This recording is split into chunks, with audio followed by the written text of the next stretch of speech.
Hello everyone, Mr. Simple Majority here, and welcome to a special edition of Simple Plays.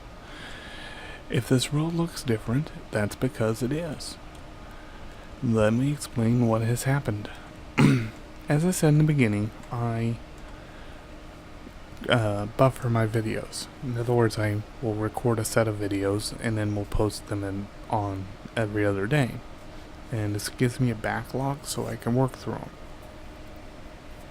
This way, if I decide to play another game, which really I haven't, I've been so hooked on Chromaticraft, it's actually brought a lot of fun back to Minecraft.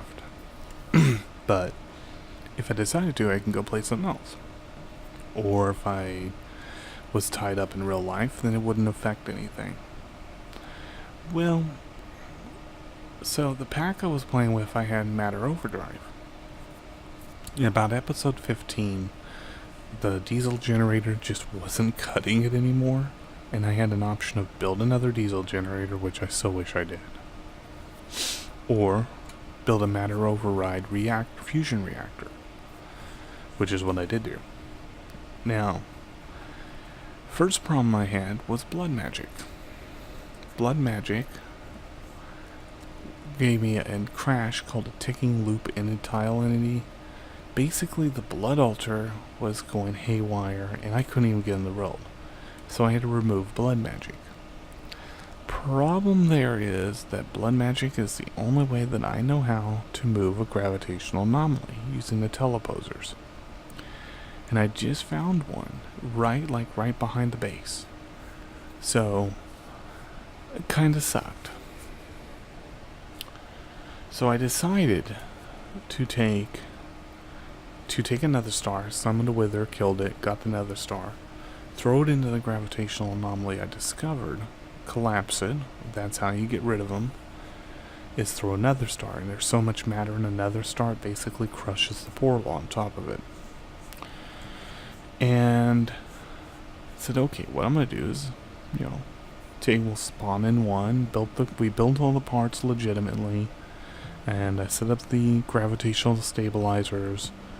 We put in the the anomaly, and it was producing like 132 R of a tick.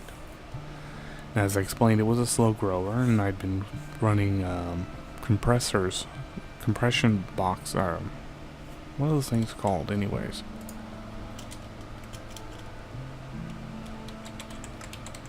Compacting drawers. I didn't even need to type it as soon as I typed storage, I'm like compacting drawers. But I built those and I was compressing cobble down and with a cobble generator. Same time, I was also running a matter condenser from Applied Energistics to build a singularity. Because at this point, we're also building to the chromic dimension, which by the way is actually called the Luminescent Sanctuary.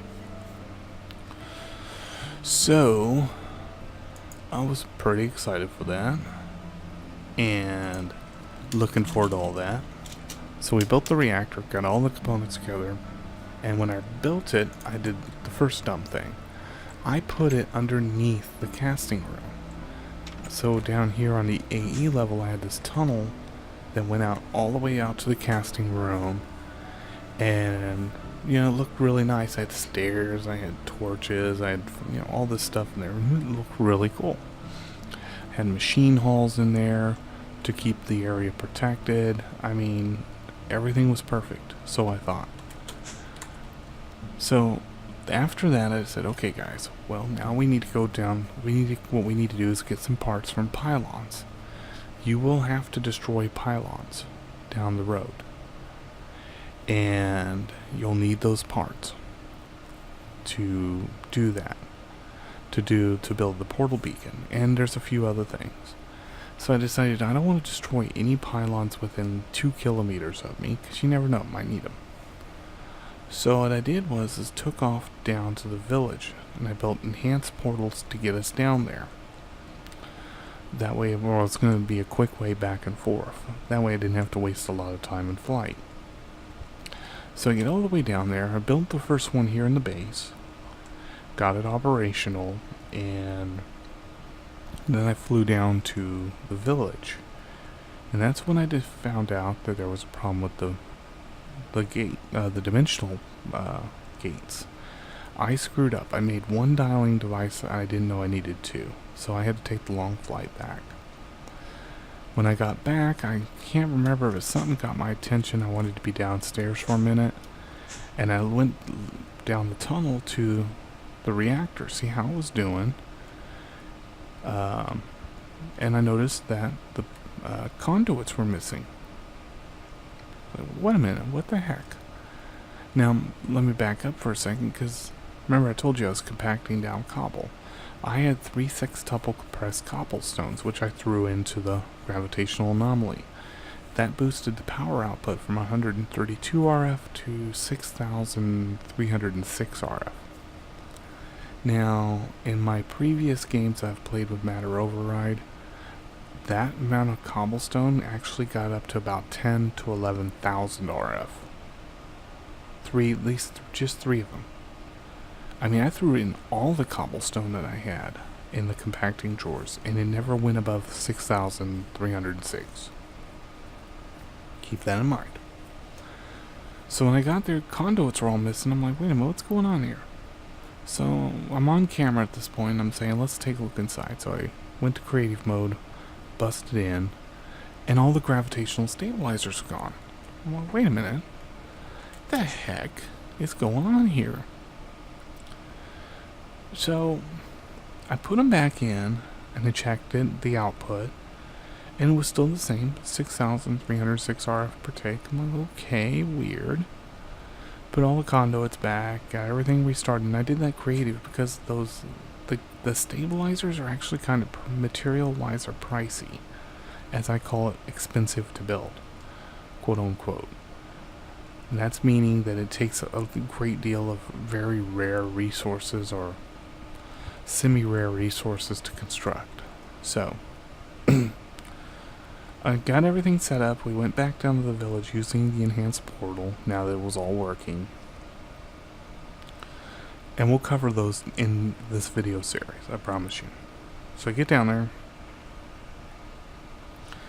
do what we need to do, and we come back, continue working on the portal beacon. Everything's fine. I'm checking in with the reactor, make sure it's all good. It's still working. Finally get the portal beacon done, and I had enough for the singularity, so I made the entangled singularity, quantum gates, put all that together, and then we jumped to the luminescent sanctuary.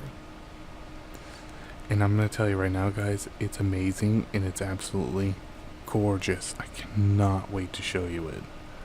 Oh my god, I can't wait to get back there. It was so amazing. So first order of business, set that quantum ring up, pop that singularity in there, and get to work. Now, I'm old school. I remember back when you needed actually to have an AE cell, a power cell on you, to charge the quantum ring, to get its initial charge. Once it received connection to the other back at main base, then it would stay charged from the main base. No big deal. So I carried a cell and some flex cable plus the ME crafting terminal, set everything up, and of course it didn't work, so I'm like, alright, we'll put the AE cell on it, and got access to the net. So we flew around a bit, and checked out the road, found these interesting things, which like I said, we'll talk about in the next, and when we get there. But, it's time to wrap up on that episode, so I finished off. And I went back to the net to pick up some items because I wanted to do a little more exploration. It was pretty dark where I was exploring at. So I wanted torches, I wanted cobblestone. And I get there and the net's not working. What the heck? So I looked at the power cell, it's drained. I'm like, what the heck? So I break it and I'm okay. I spawned in another one. I'm thinking, well, you know, Reika has talked about, you know, not liking or blocking cross-dimensional stuff. And I kind of was thinking about that in the past, you know. as I was building up to that episode, whether I wanted to do like ender pouches and then have everything piped from the through the ender pouch, basic needs, basic materials, and just have an ME interface keep those stocked. Or did I want to go with the AE net? And I'll explain why the pouches are better. But so anyhow, I'm like, why is this drain? I put a new cell in, and I got cobblestone and torches out from the net, and I look at the cell, and it's just draining. What the heck is going on here? So I put it out of my mind, and I started recording next episode, and it was just kind of lurking in the back of my mind at that whole point. So went out, checked out some really cool stuff. Then I kind of glitched, and I explained what happened when I came back and what the deal was with the glitch and why I was where I was. And I got back to the surface, and I kind of explored a little more. Got to the 30-minute mark. I went, okay, guys, well, I'm not finding anything of interest right now, and I'm gonna have to keep exploring. This place is huge. We'll come back. So I got off cam, and I decided, okay, it's really bothering me. I actually said in the video, I'm gonna also head back to the base, find out why the network is crashed, and I also want to get my fragments. I want to see if anything else is unlocked. Any new information. So I went off camera, and I'm going to explain right now, I will not show you how to get out of the chromatic dimension. You will have to figure this out on your own. Sorry, I'll show you how to get there, but you're going to have to figure it out on your way. I will give you hints when I get there, and these are the same hints that were given to me. So from that, you will need to figure out, derive how to actually exit the luminescent sanctuary. So, in fact, I didn't even figure them out, but I needed to get back, so I was like, cheat my way out, get back here, and figure out what's going on. So when I got back, remember the casting room is where I built this, underground. Well, over half of this was gone. Like, the interior was completely gone. It stopped right here, so these blocks and up were still there. The rest of the base was literally cratered by this thing. Was already being cratered. And I was almost in tears. I was so sad and pissed. Oh man. So I get down there and I look, and the full thing is still, the fusion ring is still sitting there. So I put the gravitational stabilizers back on, and I checked the power output. All that, still 6,306 RF per tick. Okay, there's a problem with this mod. So I've got a cratered base, and I've got a mod that's very hooked into the RILD gen. Removing it would cause a lot of problems. But I decided to go ahead and do it anyways. I kind of already knew I was going to need new RILD. Sure enough, the game crashed whenever I tried to log in because you couldn't find these blocks. And it just kept giving me, I can't remember what the error was. I didn't even bother reporting it. Which I should have, I know. But, anywho. So I had to make a new RILD. And like I said, instead of starting off in the very beginning and like, okay, brand new RILD guys, and we're going to get started, I'm actually trying to make a concerted effort to catch up to where I am in the videos. Now, I might not exactly hit where we are, and we're going to fall back a little bit, or we might be a little ahead of where we were. But that's what I'm doing.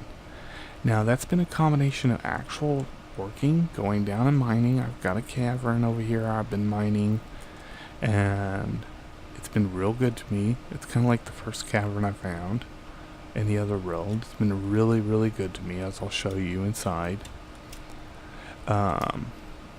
So I've been doing that, but there are some aspects that I've kind of cheated in, like the elevators. I made these in the other RILD, but I went ahead and spawned them in here. I wish I could color code them, but I'm going to put a sign that says, you know, like reactor level right here on the floor. Because this is the only elevator that takes you down to the reactor. where the reactor will go. So, you know, like I said in the very beginning of the series, stuff like stone slabs and stone bricks, building a base, a place to stay in, glass and basic doors and pressure plates, I don't have a problem doing. But the rest of the stuff in here you see I've actually constructed, including the diamond chest. Yes, it was a pain. And including the portal frame, which leads to the dimensional world, or the mining dimension. Now, out here, same thing. I've crafted up all these blocks. My progress is 100% real. I've not cheated my progress. I'm finished with tier 1 all the way through, and currently on tier 2. And all I need here is just to get to the evil realm. So, then of course I can start working on these guys right here. So, that's good. Now, go for a little tour and talk about the rest of the base, starting in this 5x5 hole. This is actually going to be our cloaking tower when we get it back. I'm decided instead of doing the mag torch thing and keep all the monsters at bay, we're going to use a lot more of the chromatic craft stuff. That's going to be the lumen fence, lumen turrets, meteor tower, the cloaking tower obviously, and the protection obelisk. Over here, this little 2x2 spot is going to be where the lumen tree goes, and it should receive power directly from the pylon network. You can also see that I've centered this out more, so it's a little more breathing room. Over here we have the where the infusion ring is going to go, and I'm going to put the chroma collectors that my chroma collection system, my auto spawners over here.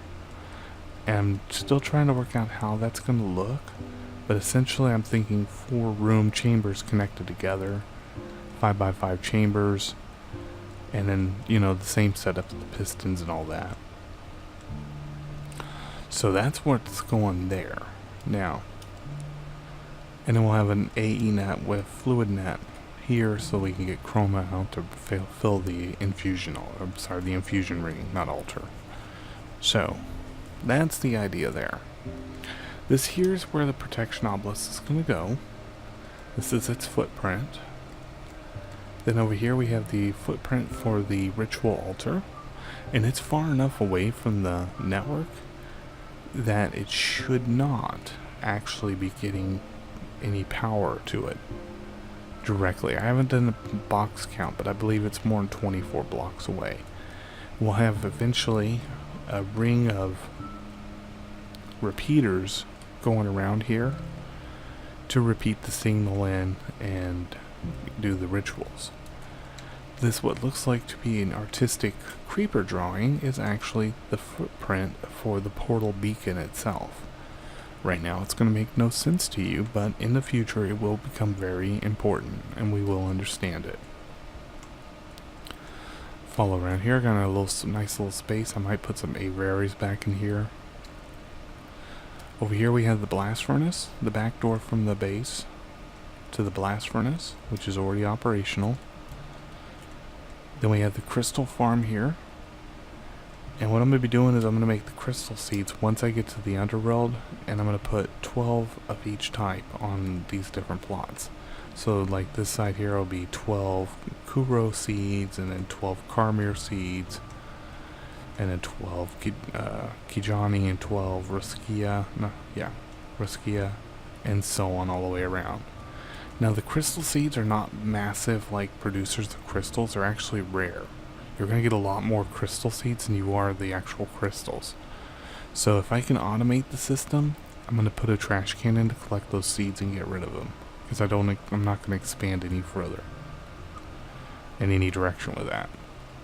Here we have our generic farm system. We have potatoes, sugarcane, canola, and wheat. Now the canola, I said don't ever put these on crops. I did, and I got them up to 10, and sometimes you'll actually get upwards of 2 stacks worth of canola, so disregard what I said about putting them on crops. Take the time. The wheat, and the reason I chose it is because we can all use it to make seeds, so we can make our crystal seeds. Also, Botania's going to need seeds, so It's a great infinite source. In here is going to be processing. So this is where the ores are going to come in from after being dug up by the quarry. I'm going to have a bank of grinders here in a system I haven't quite figured out yet. But it's going to involve a lot of anchors and some heavy duty cables, so that I can get all these connected up. But it's basically 18 channels going to be used up here. Well, 27 on this bank alone, because you got the gas engines as well. So I'll have 2 lines coming in here. This back here I'll have 2 more grinders. One will be grinding yellowrum into what will turn into uranium flakes, and then I smelt that and get uranium ingots. Now it will work with the big reactors, I've already checked. The other grinder will be set up for solely producing lubricant, and that'll be stored eventually in our digital network. Then we're going to have the factories like we did before. Like I talked about before, we're going to have 2 ME interfaces, one on top, one on the side for those. So that'll be 36 total ingot recipes. Then I'm going to toss in a pulverizer to do silicon. And the reason I put thermal expansion back in, there's a few. One, the autonomous clicker. 2, the pulverizer. 3 is the tesseract. Nothing against the transceiver. I think it's a really awesome block, but it's a little more complicated than I feel that it needs to be. So the tesseract's simple. Receive, send, fluids, items, done. So yeah, we would definitely want the magma crucibles for that. And because we do have big reactors, we're going to want to make gelled cryolithium, resonant ender, and all that. So we'll have a pulverizer to do the silicon, and that's going to give us a 1-to-1 sand to silicon ratio, where SAG mill is a 1 in 50% chance of making silicon. So the pulverizer will give us a better production rate for automation. And then finally a generic furnace, which will be producing the the uranium flakes into the uranium ingots for fuel. That's this room. Next room we have fuel production, and I may even put the yellowrum production stuff in here because these aren't finished being set up yet. Obviously I need the heat lamps for them. I also need to build the DC motors and some shafts, but essentially the setups can be kind of the same. I'm going to put a reservoir. I haven't decided where, but it's going to go I'll probably dig down and put it underneath there. The water pipes will connect from underneath, and I'm going to have a hopper here on this side, a hopper on the front. Hopper on the side will be pushing sugar in, the hopper on the front will be pushing dirt in, and I'll have a conduit connecting these 2 guys up. And then we'll have a hopper on the front which will be pushing in the leaf blocks. And then we'll have another conduit coming right off the side here, and then it'll dump into the barrel, which will give us the ethanol, or sludge. Actually, I'm going to connect a furnace, furnace in here, and then we'll have another conduit, and that'll connect here to the barrel.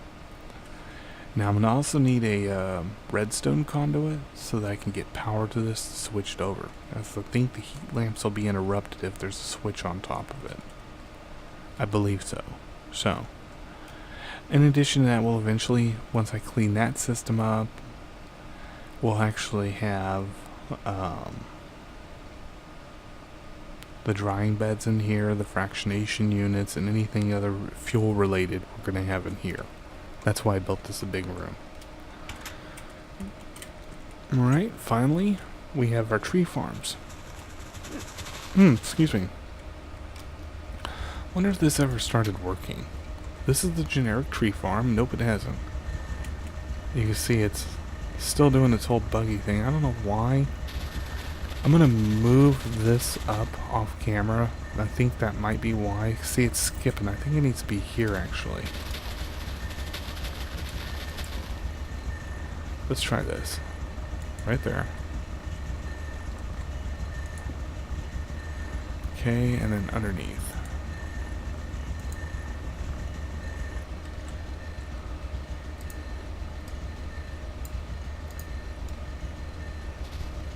Yeah, okay. Oh, I need to program that now. Extract out, always. I'm just going to try that and see if that works, because it hasn't been working. It's kind of getting frustrating. But anyways, it's the same tree farm, set up same exact manner. And it's doing quite nicely. Now I've built some upgrades for it, obviously. I've got a storage upgrade in, and I also have a void upgrade as well. So this is almost completely a max now. Then I also added in this rubber wood farm. And this is something I meant to do in the beginning, and I just got lazy about it. And now I wish I hadn't. So now on the foobarring part of this, I did spawn in all this stuff to get this started, and that's just because, like I said, I'm trying to catch up, and sometimes I'm going to have to skip a few steps. So this whole system was crafted from Creative, all the way over here too. But this one is only producing the rubber and the whatchamacallits. Down underground there's a trash can, and it's basically taking the rubber wood and throwing it away. Okay, then we have our, even though I Creative spawned these in, I went ahead and built the coke oven. I just never put anything into it yet. And of course the oldie but goldie, the Tinker construct, which I have been putting stuff in. So, alright. Well, that's going to cover the trip around the base. And actually going to bring the episode to an end here. We're going to come back next time, and I'm going to show you, I'm going to show you inside. Like I said, this system's been really good. There's another thing I foobarred, by the way. And I'm being honest. Let's open that up. So that's where we are. I have come to call this place indoor, because all it is freaking forests all the way around. I mean, it's just nothing but forest. I'm not even joking. Forest. Forest. Oh, look, a little patch of land. Forest. Yeah, there's another patch of land. Forest. Forest. What I was looking for was a desert, and I actually came across 4 ocean temples instead. Now, I did the first 3. I went south. I always go south. And I found the ocean, and I found 3 ocean temples. And you can see I went way out here, too. Just trying to find one for once desert. Nothing. I mean, absolutely nothing. But I did find 2 ocean, I think it was, no, 2 ocean temples down here. And when I came back, I spotted this chasm, and I was kind of moving around, and I started hearing chiming. And what I found was a shrine. So I've got that out of the way. And I found the hidden burrows. Of course, that's not very hard. But I still hadn't found the desert. So I stopped in at base, and I emptied out. Then I went north, and then I found number 3, Ocean Temple 3, which is right here, in village number 1.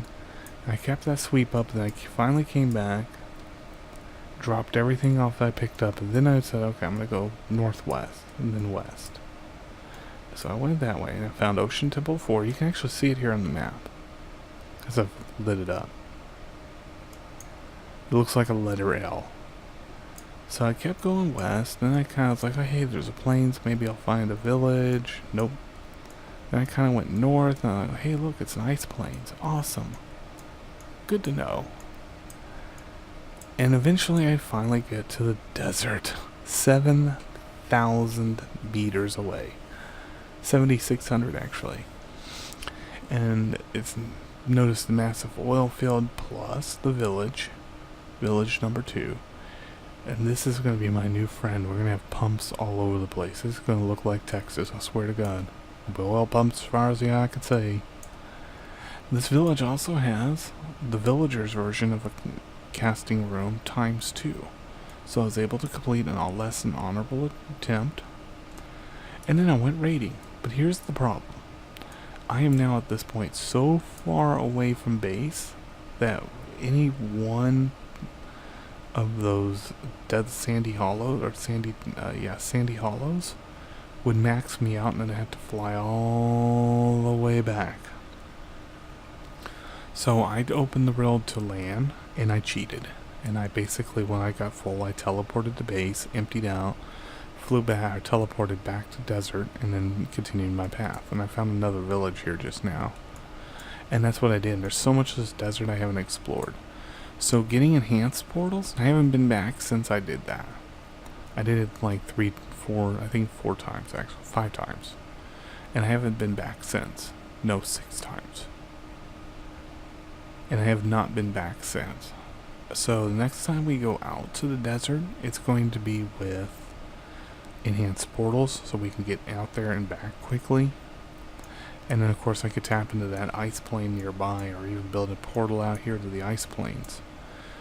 So this will be a huge help, but it's so far away that it's kind of pointless right now.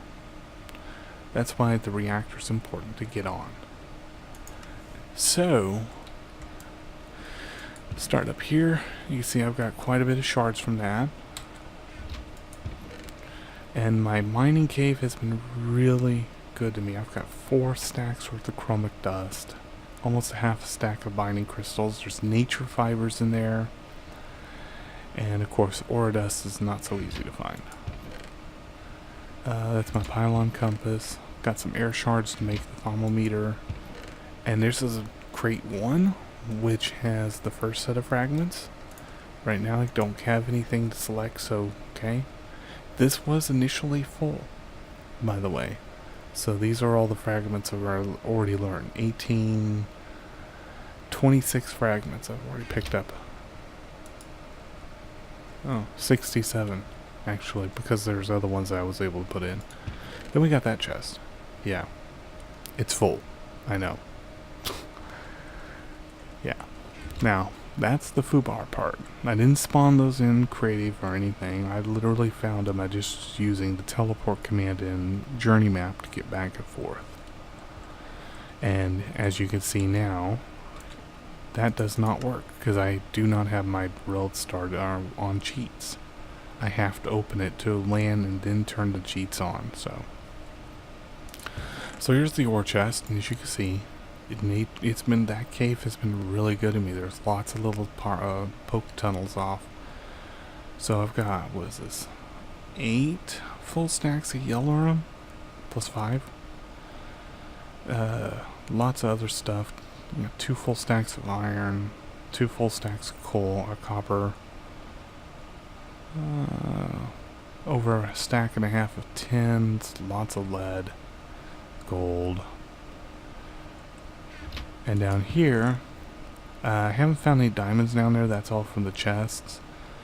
Lapis lazuli I've picked up quite a bit of. I've got several stacks of sapphire, lots of redstone, emeralds as well, and the nether quartz I picked up on the trip. Same with the ender pearls. And then of course I got lots of Certus. Lots of it. So, oh yeah, it's been a good cave. So, alright. We're going to come back next time, and we're going to get right into the thick of it. I'm actually going to be doing a couple of things. One, I'm going to build a pulverizer.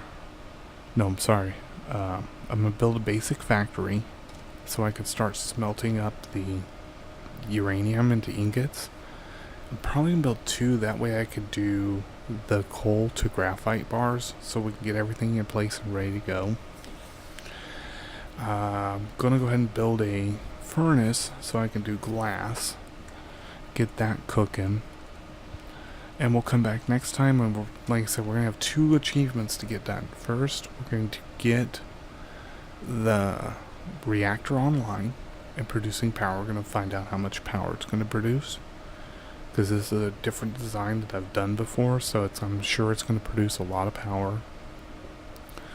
Then we'll build the proper capacitor bank for that, and the power monitor, connect all that up, and then we're going to get right into the applied energistic system.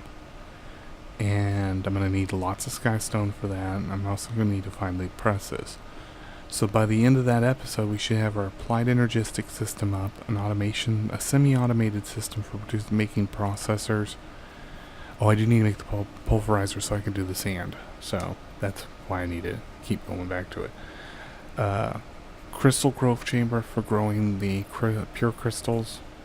Get all that done. So we'll have a basic system up and running. And the episode after that, if everything's good, then we're going to start doing auto crafting. And when I say auto crafting, what I mean is we're actually going to be setting up a lot of the applied energistic stuff. We're going to teach it how to make crafting units and coprocessors. I usually do 4K storage units. We'll teach it how to make 4K 16K cells, so that we can generate more storage. We're going to teach it how to make the different adapters and wire systems, so that I can begin the wiring of the base. Of course, how to make the processors, and how to make these upgrade cards, and stuff like the formation and annihilation planes and all that. And the reason why you want to do this very first, before you do anything else, is to make your life simpler. It's absolute the whole point of it. Make your life simpler. Why make your life harder by having to handcraft everything when you can have applied energistics do that for you? You know what I mean? Because if you turn out your let's say making the flux cable, and like, okay, I'm short of the regular cables. Oh, I'm short of glass cable. Oh, I don't have enough fiber cores, or I don't have enough flux crystals. That's going to get annoying. So auto craft it, auto craft it, auto craft it, and we'll get that done. And hopefully the quarry will make good headway. We'll also, if we have enough time, we'll also get into more rotary craft, start building our automation system for handling all the ore that the quarry is going to be collecting and bringing back to Overworld for us. So, I thank you for watching, and I apologize, but I needed to put this video out there. I don't want to just like all of a sudden say, hey guys, we're back. What? Yeah, I know the world's changed. Don't worry about it. It's cool. But I do apologize, but things do happen. And unfortunately, I kind of had to know and knew it in the back of my mind the game wasn't going to work right afterwards. After removing Matter Overdrive, it already took out Blood Magic. And so I'm a little I'm frustrated, but at the same time, equally, I'm happy. We got a great world here. Great origin. This is, I mean, a really nice place for ore, the way the ores are set up. We're definitely going to be building more into rotary craft, because you remember Sidetracked, I was like, oh, I need ore production, and well, then I found out the grinder can actually do all that, and you actually get 3 ore flakes per 1 ore, which means you're getting 1 more than a sag mill can produce or a pulverizer, which means you're getting triple the ore production. Not just double, but triple. Nice. And I believe you can even alloy it. I don't know. Actually worth trying out real quick. I'm pretty sure it can be alloyed. Flakes. Oops. First off, I need you on. I'm just going to do the Titan True Invar blend. So I would need iron. Yeah, iron. Iron, would you please step forward? And 2 nickel.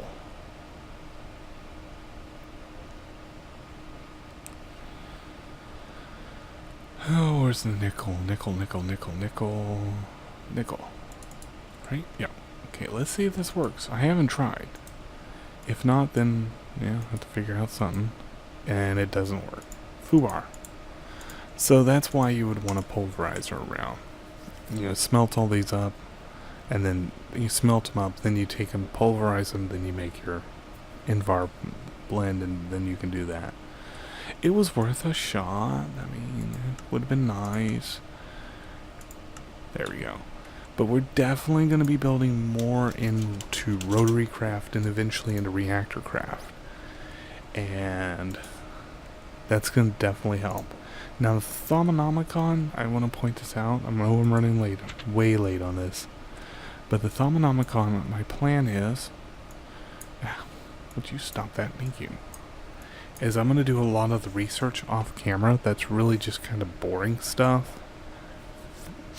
And as we unlock stuff, because there's stuff in here that's not been seen before. We got rotary craft, chromatic craft, apomancy, energistics, historica, gatomancy, automagy, and so on. So we'll definitely be checking out those and talk about, like, you know, hey, this is what it does, and then play around with them. But I think I'm going to do a lot of the research off camera. Same with the, you know, maneuvering around the road trying to figure out everything. Although I will have highlights. So, alright guys. I thank you guys for watching. This is Mr. Simple Majority signing off. I hope you all enjoyed the episode. And I thank you greatly for your consideration on what's happened. And hope to see you guys again real soon.